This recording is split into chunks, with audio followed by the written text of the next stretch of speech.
আজকের গল্প শম্পা বন্দ্যোপাধ্যায়ের লেখা আলোতে ছায়াতে।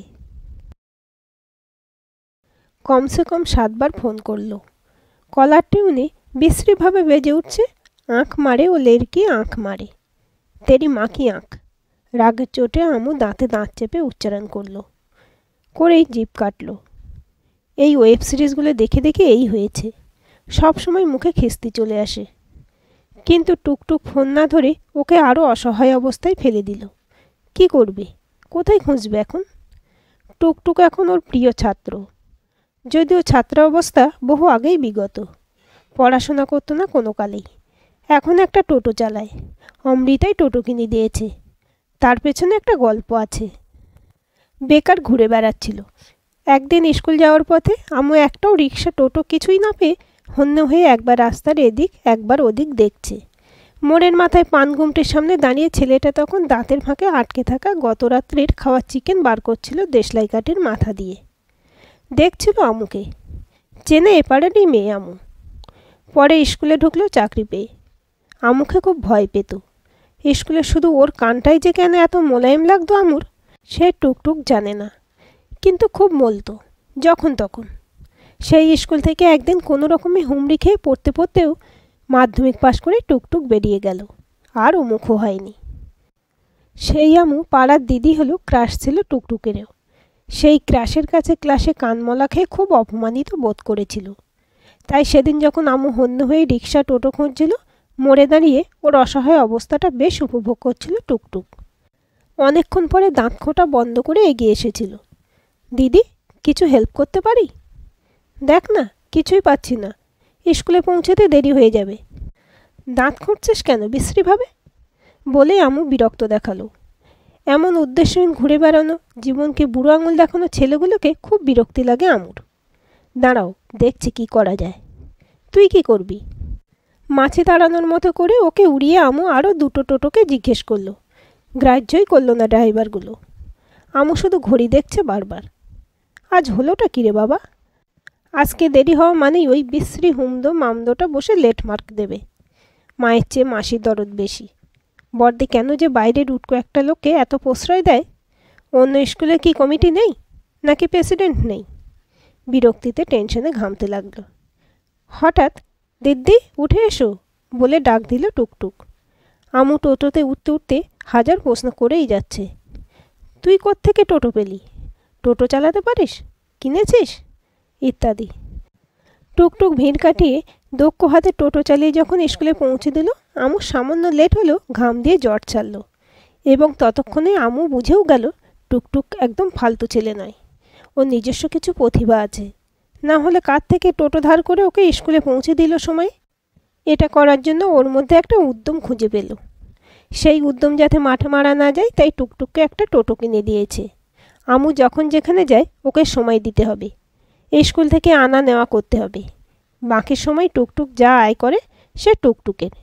ওর জন্য এটা ভালো প্রস্তাব ছিল। পরে পরে সব কাজে অপরিহার্য হয়ে উঠল টুকটুক। সেই সূত্রেই এই এখন ফোন করা। বাবা যেমন ছেলে মানুষের মতো কাণ্ড করে সেটা আমু জানে। এর আগেও কতবার না বলে বেরিয়ে ওকে বিপদে ফেলেছে। আজ বেশ বাড়াবাড়ি রকমের ব্যাপার, কারণ ঘুম থেকে উঠেই দেখছে বাবা নেই। ঘরে দরজা খোলা, এমন চুপি চুপি ঘর থেকে পালানো, তার উপর কাল রাত্রের ওই ঘটনা। তাই ভয় পাচ্ছে খুব। আমু এখন কোন দিকে সামলাবে? আজ স্কুল ভিজিট করতে আসবে ডিআই অফিস থেকে। 10টার মধ্যে স্কুলে ঢুকতে নির্দেশ দিয়েছে কর্তৃপক্ষ। এখন বাবাকে খুঁজতে যাবে না নিজে রেডি হবে? টুকটুক এমন একটা সময় ফোন ধরছে না। তাড়াতাড়ি জামা গলাতে গলাতে মনে মনে হাজারটা সম্ভাবনা খতিয়ে সে ব্যাখ্যা করতে করতেই টুকটুকের ফোন বেজে উঠল। কোথায় থাকিস? সময়ে ফোনে পাই না তোকে। বাবাকে পাচ্ছি না সকাল থেকে, এখনই আয়। আমুর কথার ফাঁকে ফাঁকে টুকটুক নিজের কয়েকটা শব্দ ঢোকাতে চেষ্টা করে সম্পূর্ণ ব্যর্থ হয়ে চুপই করে গিয়েছিল। এখন আমু থামতেই বলল, তুমি চিন্তা করো না, যাচ্ছি, মেসোমশাইকে নিয়েই যাচ্ছি। কোথায় পেলি? শোনার আগে ফোন কেটে দিয়েছে টুকটুক। খুব রাগ হয়ে যায় কেউ কিছু না বলে ফোন কেটে দিলে, কিন্তু টুকটুকের উপর রাগ করল না অমৃতা। এখন কথা বলার চেয়ে জরুরি খবর সে দিয়েছে। বাবাকে পেয়ে ও নিয়ে আসছে। কী যে নিশ্চিন্ত হলো। উফ! টুকটুক বলে, দিদি, মেসোমশাই হেব্বি চালাক মাল, তোমাকে এমন করেই চাপে রাখবে মরা পর্যন্ত। দেখছো না তোমার সব কাজে কেমন বাগড়া দেয়? এটা হলো ডার্ক সাইকোলজি, বুঝলে? তুই বড় বাচাল, খুব বুঝিস, চুপ কর তো বলে ধমকে আমু চুপ করিয়ে দেয় ওকে। কিন্তু এই কথা শুধু একলা টুকটুকের নয়, সবাই বলে। অমৃতা নিজেও কি জানে না আঁকড়ে আছে বাবা ওকে? স্কুলে সবাই বিরক্ত হয়। অমৃতা বাবাকে ছেড়ে কোথাও যেতে পারে না, রাত্রে থাকা যাবে না। এমনকি 1-2 ঘন্টার মতো বাইরে গেলেও বাবার ওষুধ, খাবার, প্রয়োজনের সমস্ত কিছু হাতের কাছে রেখে যেতে হয়। তবুও অকারণে বাবা বারে বারে ওকে ফোন করে। অমৃতার উপায়ই বাকি, অসুস্থ বৃদ্ধ মানুষটিকে তো আর অবহেলা করতে পারে না। সবাই বলে, তোমার সংসার করা হলো না, বিয়ে শাদিও করছো না, বাবা কতকাল, তারপর কে দেখবে? অমৃতা হাসে। বাবা ওকে দেখে কোথায়? ওই তো বাবাকে দেখে। কিন্তু দিন দিন বাবার এই একরোখা ভাব বাড়ছে। মানসিক রোগ এটা। 7-5 হাজারটা চিন্তা মাথার ভেতরে ঘুরপাক খাচ্ছে। কিন্তু অমৃতা তার মধ্যে অভ্যাসে কাজগুলো সারতে লাগলো। গেটের আওয়াজে বুঝলো টুকটুক ঢুকলো বাবাকে নিয়ে। বাবা ঘরে ঢুকেই পিছনে বাগানের কলের দিকে গেল হাত পা ধুতে। টুকটুক একটা প্লাস্টিক ব্যাগ রাখলো টেবিলের উপর, কয়েকটা পাকা বেল। এগুলি জোগাড় করতে নাকি তার নদীর পাশের গ্রামে যাওয়া। যত সব ফালতু কথা। আমু ওকে বসতে বলে রেডি হতে বলল।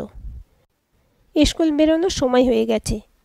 তার আগে বাবার জন্য সমস্ত ব্যবস্থা টেবিলে রেখে দেয় ও প্রতিদিনই। বাবা এখনও বেশ শক্ত, শুধু অনেকগুলো ওষুধ খেতে হয়।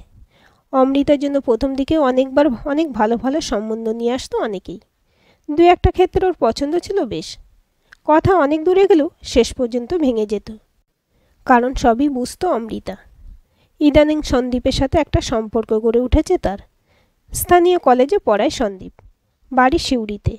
স্কুল থেকে ছাত্রীদের নিয়ে একটা ওয়ার্কশপে গিয়ে আলাপ হয়েছিল। আলাপটা গভীর হয়ে সম্পর্ক একটা মন নিতে চলেছে। সন্দীপের ব্যবহার, মেধা, পড়াশোনার গভীরতা ভালো লাগে অমৃতার। দুজনেই বুঝতে পারছে দুজনের প্রতি একটা টান বাড়ছে। সন্দীপেরও বিয়ে করার সময় হয়নি। এতদিন বাবা ক্যান্সারে আক্রান্ত হওয়ার পরেই ঘরের পরিস্থিতি প্রতিকূল হয়ে গেল। সে লড়াই অনেক দিন চলছে।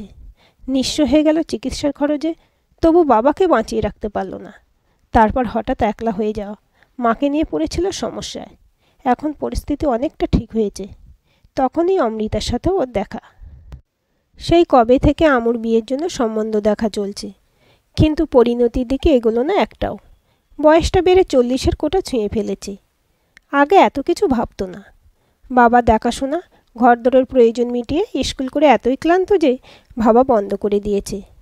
সকলেই কানাঘুষো বলে। এমনকি অমৃতার কাছে অনেকে স্পষ্ট করেও বলেছে ওর বাবাই হতে দেবে না বিয়েটা। বিয়ে হয়ে গেলে বাবাকে কেউ দেখা থাকবে না, এই ভয়ে ওর বাবাই নাকি ভেঙে দেয় সম্বন্ধগুলো, কিছু না কিছু অজুহাতে। আমু এসব কানেই নেয় না। তাই হয় কখনো? এই যে এত বলিষ্ঠ একটা ব্যক্তিত্বর, দিল্লি বিশ্ববিদ্যালয়ে মাস্টার্স করা, বা সব ব্যাপারে এত তুখোড় একটা চরিত্র হয়ে ওঠা, সমস্তটাই বাবার অবদান। এখন বয়স হয়েছে, স্বাভাবিক নিয়মে বাবাকে দেখা তার কর্তব্য। কিন্তু ইদানিং কেমন যেন মনে হচ্ছে তাই। একটা বিয়ের নেমন্তন্ন ছিল, সব কলিগরা মিলে যাওয়ার কথা। কথা ছিল রাতটা থাকবে সবাই। আমু সমস্ত দিক সামলে বিকেলে ঠিক বেরোবে, খুব খুশি হয়ে প্রস্তুত হচ্ছে, অমনি বাবা কেমন অজ্ঞান হয়ে গেল। ভয় পেয়ে আমু কোথায় ডাক্তার কোথায় ওষুধ করতে দৌড়াদৌড়ি করতে লাগলো। যাওয়া হলো না। বিয়ে বাড়ি যাওয়া ক্যান্সেল করে দিল। অথচ তার 2 ঘন্টা পরেই বলছে খিদে পেয়েছে, একটু মুড়ি মেখে দে। আমুর একটু খটকা লেগেছিল সেদিন। এরপরেও অনেকবার এমনটা হয়েছে। আমুর কোথাও কোনো দিন গিয়ে একটা দিন থাকা যায় না। গেলেই বাবা অসুস্থ হয়ে পড়ে। টুকটুক তো যতক্ষণ তাকে নিয়ে স্কুলে যায়, রাস্তায় এই কথাই বলতে বলতে চলে। দিদি, এখনও সময় আছে, ও কাকু হেব্বি চালাক মাল, তোমার বিয়ে দিতে দেবে না, ভেগে যাও। তুই চালা তো সাবধানে, জ্ঞান দিতে হবে না তোকে। বলে বটে, কিন্তু কালকের ঘটনার পর আমুর টুকটুকের কথাই সত্যি বলে মনে হচ্ছে। কাল সন্দীপকে প্রথম ডেকেছিল বাড়িতে। বাবার সাথে পরিচয় করিয়ে দিয়ে ব্যালকনিতে এসে বসেছিল ওরা। বসে চা খাচ্ছিল। জোরে জোরেই কথা হচ্ছিল দুজনের, সে নানা বিষয়ে। হঠাৎ ঘরে দরজা খুলে বাবা বেরিয়ে আমুকে কিছু বলার সুযোগ না দিয়ে দুমদুম করে বেরিয়ে গিয়ে রাস্তার দিকে চলে গেল। আমু হতচকিত। সন্ধেবেলা বাবা কোনো দিন কোথাও বেরোয় না। গল্পের গন্ধ পেলে তুমুল উৎসাহে যোগ দেয়। অথচ কাল কীরকম বিসদৃশ ব্যবহার। খুব লজ্জা পেয়েছিল সন্দীপের কাছে। তাড়াতাড়ি উঠে পড়ল সন্দীপ। যাওয়ার সময় আমুর হাতটা ধরে যখন বলল, চিন্তা করো না, সব ঠিক হয়ে যাবে, আমি আছি তো।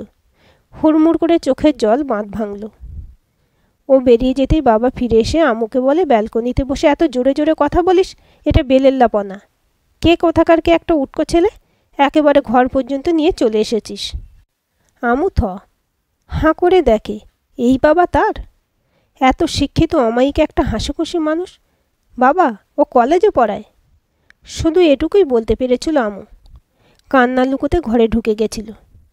রাত্রে যথারীতি খাবার বেড়ে দিল। নিয়মমাফিক বাবার ওষুধ, গরম জল দেওয়া, যাবতীয় কাজ করে গেল, কিন্তু নিজে কিছুই খেল না। বুকের ভেতর একটা জগদ্দলের ভার। কি করবে ও? কিছুই বুঝে উঠতে পারে না। তারপর সকালে উঠে বাবার এমন নিরুদ্দেশ হয়ে যাওয়া। খাঁ করে উঠছিল মন। আমুর জীবনে বাবা ছাড়া দ্বিতীয় মানুষই নেই, অথচ বাবা কেমন অবুঝ হচ্ছে। সে কি বাবাকে ছেড়ে দিয়ে থাকতে পারে? এটুকু বোঝে না কেন? অবসন্ন মনে কথাগুলো ভাবতে ভাবতে কখন স্কুলের সামনে পৌঁছে গেল। দেরি হলো অনেকটা। অন্যদিন সব কাজ সামলেও সে সকলের আগে স্কুলে ঢোকে। আজ দেরি, তার সাথে মুখের মধ্যে যে ক্লান্তির ছাপ, সেটা অন্যদের নজর এড়ায় না। এমনিতে খুব চাপা আমু, কাউকে কিছু বলে না নিজের অসুবিধের কথাগুলো। ঢুকতে ঢুকতেই প্রিয়া বলে উঠল, অমৃতাদি, কি হলো, আজ লেট? না রে, রাস্তায় জ্যাম, টুকটুকটা দেরি করলো। আজ তেমন ঝক্কাস লাগছে না কিন্তু তোমায়। কি হয়েছে, শরীর ঠিক আছে? হ্যাঁ রে, শরীরটাতে একটু অস্বস্তি হচ্ছে। দুজন অনুপস্থিত, জানে প্রভিশনাল ক্লাস পড়বে। আজ কিছুই ভালো লাগছে না। রিকোয়েস্ট করলো নির্মাল্য, ভাই প্লিজ আজ আমাকে প্রভিশনাল দিও না, আজ আমার নিজেরই অনেকগুলো ক্লাস। নির্মাল্য ওকে আশ্বস্ত করলো, ঠিক আছে তোমাকে দিচ্ছি না দি। ক্লাস শেষ করে টেবিলে মাথা নামিয়ে চোখ বন্ধ করে একটু ঘুমোবার চেষ্টা করতেই বাবার আচরণ, কথাগুলো মনে পড়তে লাগলো। কিন্তু কিছুতেই আমু রাগ করে উঠতে পারল না। বাবারও তো সে ছাড়া কেউ নেই। সন্দীপকে বুঝিয়ে বলবে, থাক এ ব্যাপারটা নিয়ে আর এগোবে না। কষ্ট হচ্ছে, মন ভেঙে চুরে যাচ্ছে, কিন্তু এছাড়া আর কিছুই সে করতে পারবে না। স্বার্থপর হতে পারবে না। স্টাফ রুমে আজ তুমুল হইচই হল্লা। নীলাঞ্জনের ছেলের অন্নপ্রাশন ছিল, সে মেদিনীপুরে। ওরা যেতে পারেনি অনেকেই, তাই টিফিনে আজ নীলাঞ্জন প্যাকেটে খাওয়াচ্ছে।